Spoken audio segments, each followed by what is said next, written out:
On ZocDoc, you can see real, verified patient reviews to help you find the right doctor in your network and in your neighborhood. ZocDoc is the only free app that lets you find and book doctors who are patient-reviewed, take your insurance, and are available when you need them. Go to ZocDoc.com/something and download the ZocDoc app for free. That's ZocDoc.com/something. ZocDoc.com/something.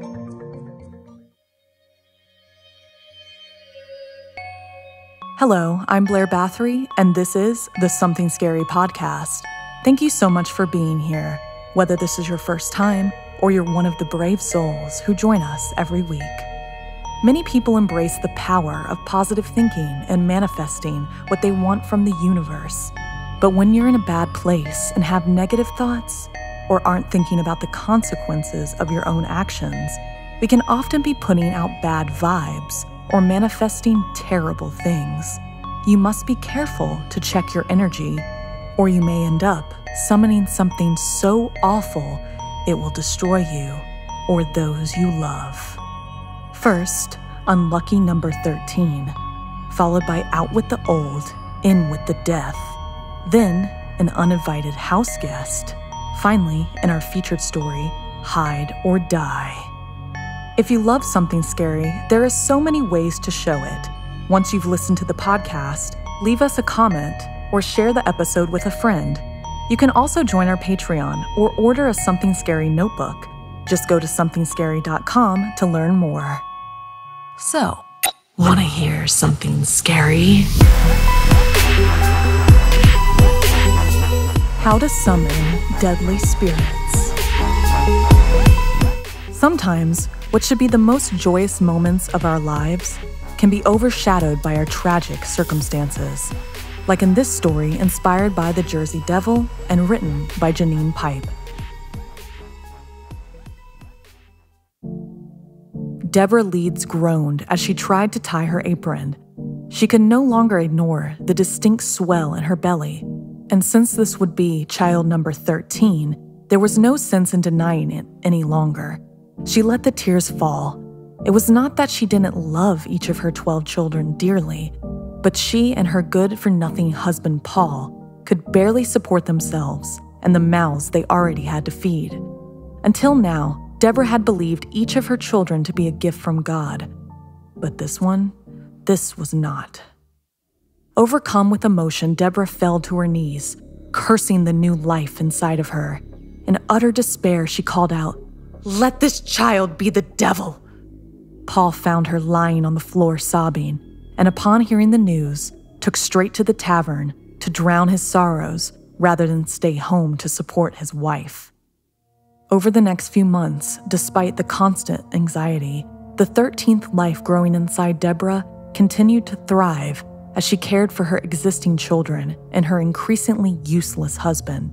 Their meals were already meager enough, the monies Paul brought home from the smithy often lining the pockets of the tavern rather than feed their growing brood. As she boiled the bones of one of the last remaining hens, she felt the first of the familiar pains alerting her to the start of labor. It seemed fitting Leeds' child number 13 would be born on a dark and stormy night. She sent her eldest son into the village to fetch her friend Jane, who had been present at all of her previous births, and got to settling the rest of the children to bed. She did not even bother to send for Paul. Just as she finished her chores, her water broke, and as Jane arrived with young Paul Jr., she was already lying on the bed with lukewarm water and old sheets. The birth was quick, having done it 12 times before. Deborah knew exactly what to do, and soon she was holding a small but healthy screaming baby boy. Deborah looked at her newborn, but the usual rush of motherly love was absent, as she could only think of the extra mouth to feed when they already had next to nothing. There had been no screams during the fairly simple birth, but now she let out a roar of pure desperation. Once the guttural noise had been expelled from within her, she cried out the words from before, "Let this child be the devil." Jane knew of Deborah's ordeal and felt a great deal of sympathy for her friend whose good-for-nothing husband had not even bothered to come home.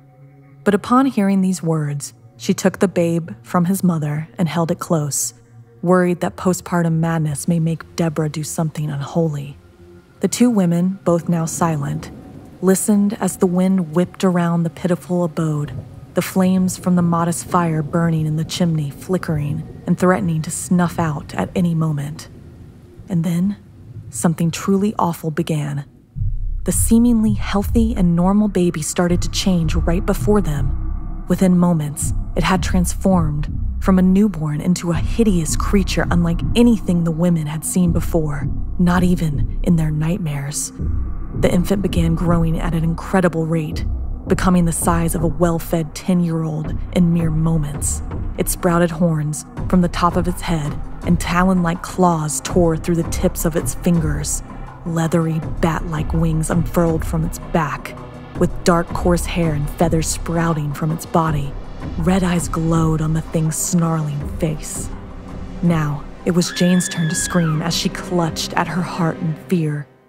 She attempted to recite the Lord's Prayer, but before she had spoken the first verse, the creature flew at her, clawing out her eyes and ripping out her tongue with its talons.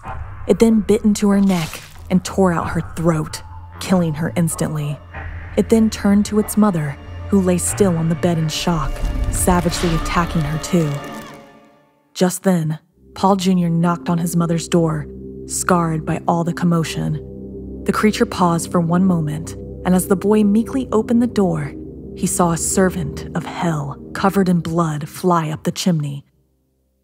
Paul Leeds Sr. stumbled home in the wee hours to find his wife and her friend massacred. No sign of his newborn child, and his eldest son, a gibbering wreck who could never recover from his ordeal. Out of utter desperation, Deborah Leeds had summoned a devil, and from that fateful day in 1735 New Jersey, a legend was born. Have you ever heard of the New Jersey Devil? Have you ever known you should be happy about something, but it left you feeling cursed? Have you ever wished for something terrible that ultimately came true? When I learned about ZocDoc, I realized it can be a really easy experience finding a doctor. That's why ZocDoc is today's sponsor, because you should know how easy it is too. On ZocDoc, you can see real, verified patient reviews to help you find the right doctor in your network and in your neighborhood. No more doctor roulette or scouring the internet for questionable reviews. With ZocDoc, you have a trusted guide to connect you to your favorite doctor you haven't met yet.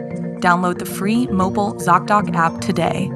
ZocDoc is the only free app that lets you find and book doctors who are patient-reviewed, take your insurance, and are available when you need them and treat almost every condition under the sun. Go to ZocDoc.com/something and download the ZocDoc app for free.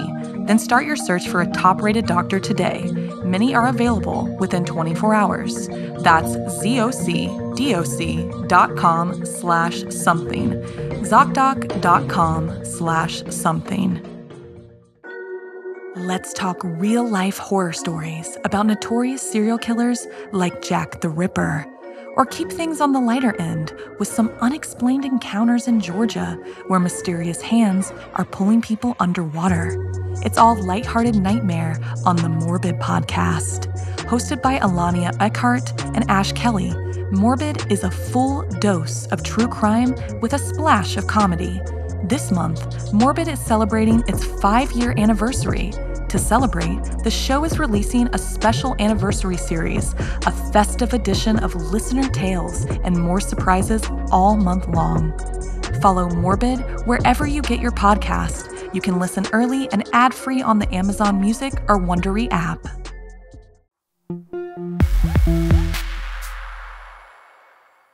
They say you don't know what you've got until it's gone, but in some cases, it may come back just to taunt you.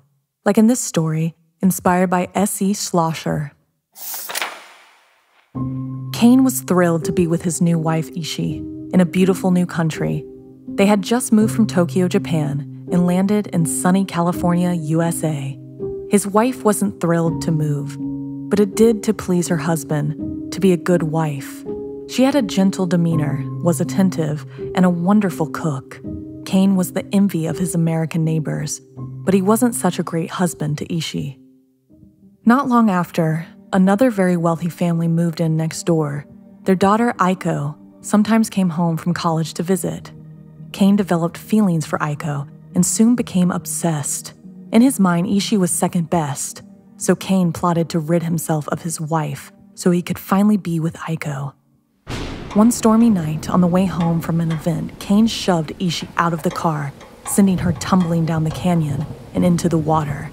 With the howling winds and downpour of rain, no one could hear her screams, and no one suspected foul play when Kane was sobbing, shouting for help, because his poor wife had slipped and fallen over the cliff when she tried to get a photo of the storm.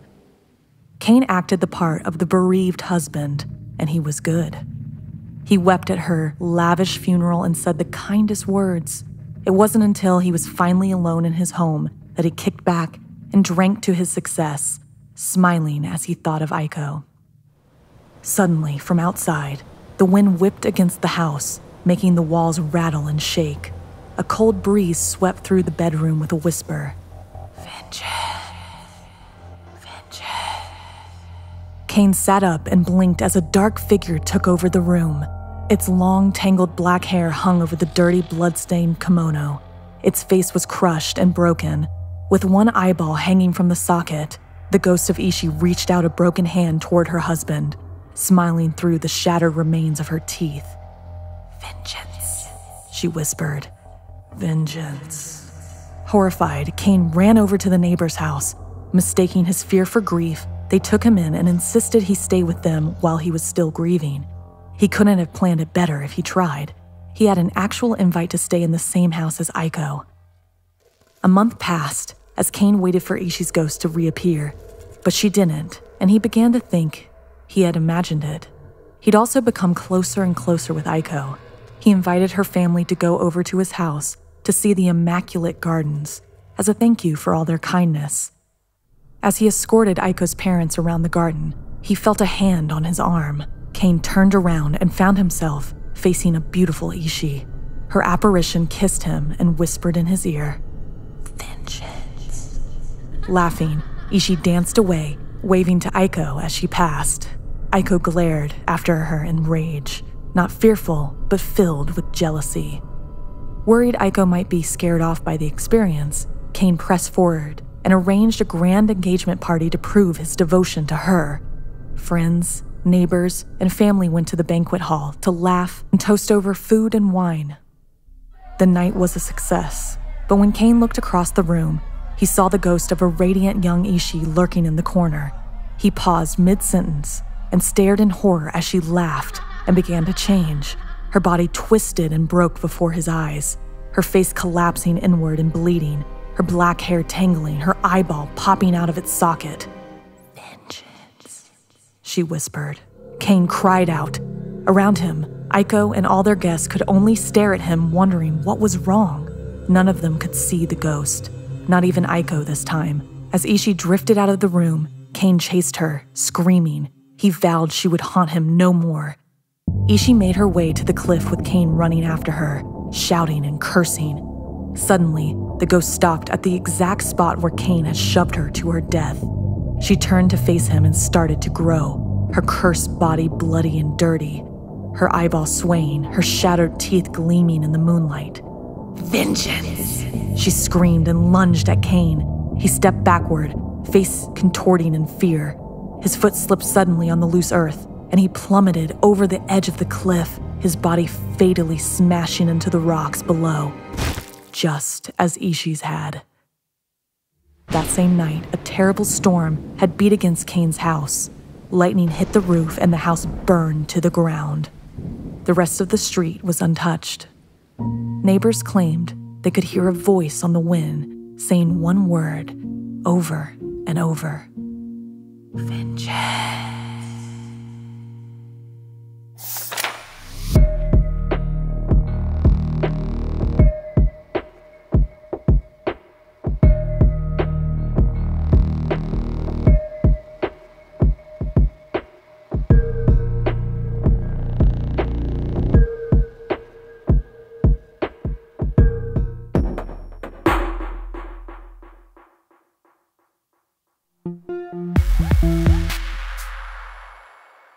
We hope everyone had a lovely Mother's Day this past weekend.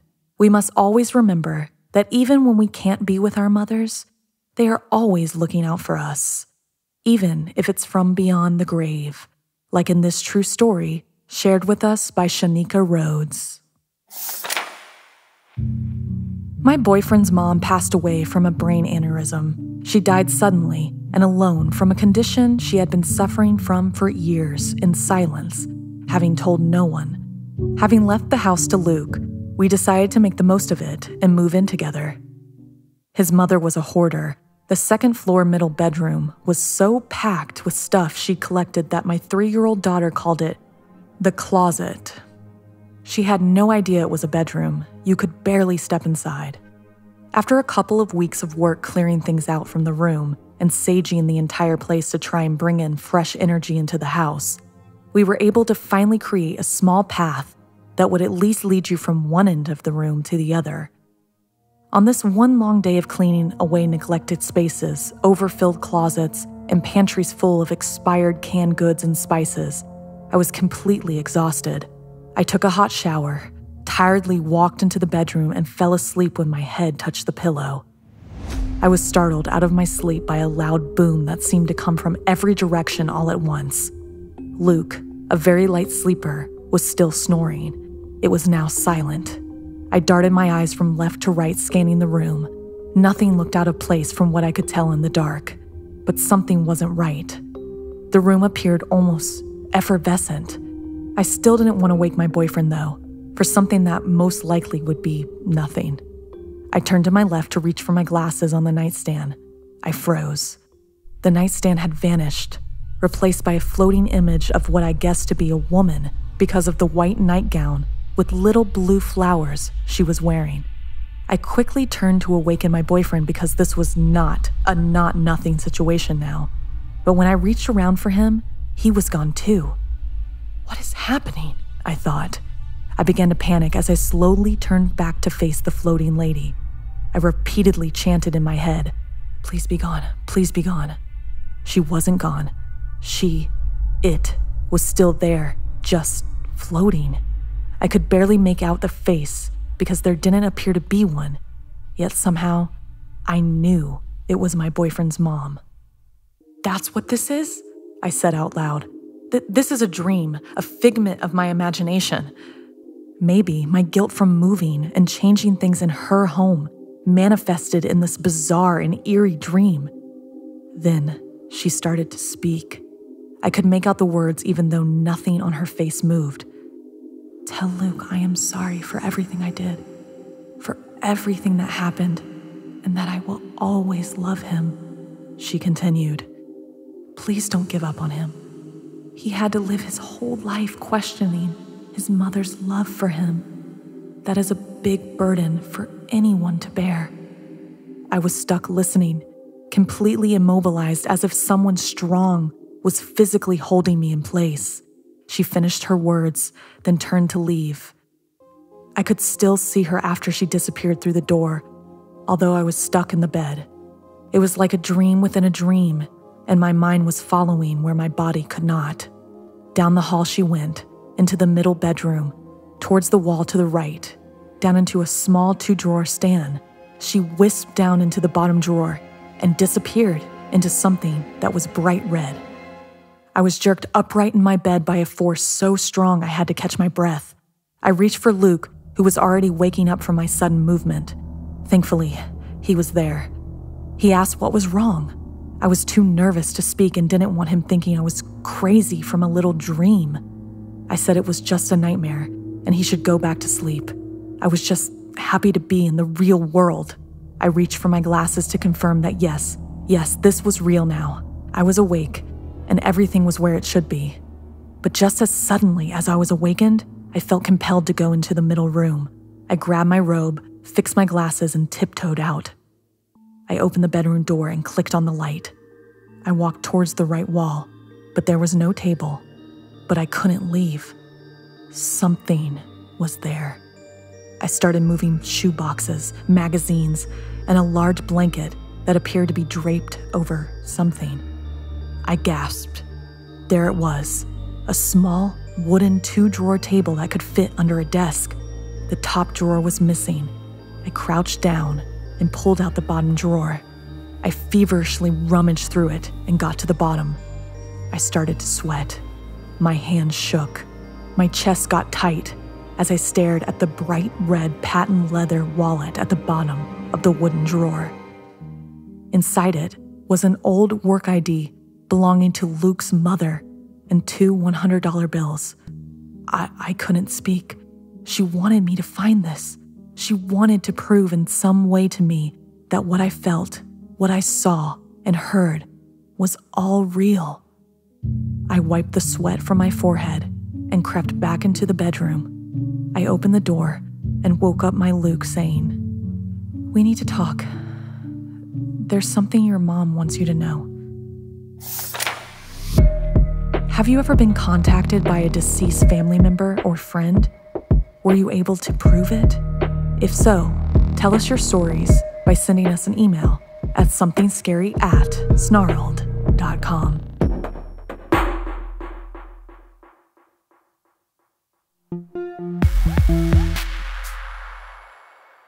In our final story, join my co-host Stephanie as she tells the tale of a deadly game, Hitori Kakurenbo, and watch the animated version now over on our YouTube channel.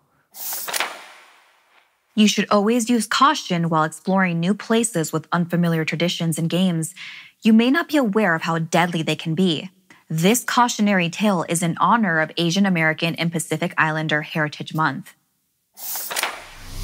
It was my first summer studying abroad in Kyoto, Japan. I always found myself captivated by the rich culture. Its fascinating elements had always allured me, and finally being immersed in it made me realize its true beauty and uniqueness. During my trip, I had the pleasure of staying with the Nakamura family. The friendly parents were fluent in English and even had a son named Yoto, who was my age and agreed to show me around. The food was amazing, and the Shinto shrines we visited were so beautiful. But thanks to Yoto, I was able to become part of his friend circle, and on most weekends we would go to the fashion district and hang out. One of my favorite things from those days was our weekly mini slumber parties. Made me feel like I took part of my home with me, as we had an American-style slumber party with pizza and movies and a couple of friends who would come over every Friday night. And the boys would stay in Yoto's room while the girls stayed in mine. Now, on this particular Friday night, I decided to spice things up by sharing stories about Ouija boards. My friends chuckled at the revelation, and one of them brought up Hitori Kakurenbo. But Yoto silenced him, not eager to hear the tale. Nevertheless, the friend reshared the story against Yoto's will. He described a game of hide-and-seek where at the stroke of 3 a.m., the objective was to outsmart a stuffed animal possessed by a ghost. Now, I laughed at how absurd this was, but Yoto wanted nothing to do with it. Despite his concerns, the others were eager to play. So we watched from the sidelines while they played on. Now, I didn't mind, especially since Yoto was one of my hosts and wanted to keep me safe. As the night dragged on, one of the girls reached into her backpack and took out this dusty old stuffed bear. I offered some rice from the kitchen, and Yoto reluctantly handed them scissors. We watched in eerie silence until the clock struck 3 a.m. Within minutes, the two boys had cut open the bear's stomach, removed the stuffing, and refilled it with the rice. Pointing with the scissors, they asked again who wanted to play. Yoto pleaded with them not to continue the game, but no one listened. I again declined out of respect for Yoto. One by one, our 4 friends pricked their fingers, drawing a few drops of blood, and then adding it to the rice inside the cavity. Once everyone had participated, the boys sewed up the teddy bear with the red yarn, wrapping it with the remainder. Next, they needed the tub. Yoto sat frozen, so I stood up and showed them to the bathroom. We piled in and they filled up the tub, poured in salt, then put the bear in the water. They ran to hide in my closet as I sat next to Yoto on the bed. He was sweating at this point, looking quite unwell. The 4 came out of the closet, returned to the tub, pulled out the bear and yelled, "Got you!" in Japanese. Then they stabbed it with the scissors, leaving the bear on the ground. They went to hide again, this time in the living room behind us. The lights were off, making it fairly dark. Everyone was silent, and that's when we heard it. The scissors were being slowly dragged across the floor. Suddenly, the 4 players flew into a panic, grabbing a glass and gulping the liquid. Yoto explained that they had to hold salt water in their mouths for protection. But as 3 of them stood there with their mouths filled, there was none left for the 4th player, Ayoto. As he began to yell at the others who had used up all the salt water, the sound of the scissors grew closer. Ayoto ran towards the kitchen to refill the glass, but as he disappeared, we heard him scream. Then came what sounded like flesh being torn. Yoto leaped up and ran to turn on the lights. Ayoto was laying on the floor, deep gashes all over his torso. The scissors protruded from his abdomen as he bled out, and the teddy lay next to him. The other players, with their mouths still full, crawled over to the bear and spat the water onto it. Then they wept in disbelief. What we had witnessed didn't make sense. Within a week, I was being sent back to the States. As the car pulled up to take me away, I had said goodbye to the Nakamura parents and hugged Yoto. I asked him if he was okay, and the last thing he said to me was, "Just because we didn't play doesn't mean the game is over." Then he walked away holding those same scissors in his hands. Hitori Kakurenbo never ends.